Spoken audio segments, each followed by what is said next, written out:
my kids are just like really cute. Like it's very shallow, but just looking at little cute faces and all the things that they do for the first time, it's just always this revolving window because they're just growing up, and so there's always something that they're going to do for the first time, whether it's positive or not. But you know, you just get to be there on this like wild ride of seeing firsthand somebody's firsts, and it's really exciting.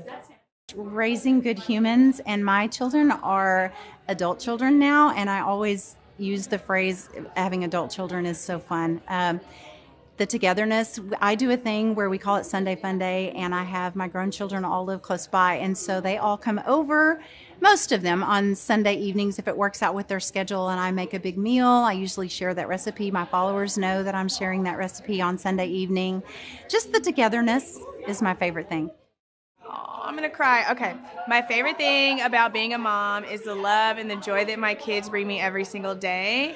If I could have more kids, I would. I just love all the hugs and the warmth, and I mean, it's just crazy to see that like you create humans that look just like you. I love to pour into them. I love to love on them. I love for them to come home from school, and I love to give them the advice, help them through their day, and help them to have a better day the next day.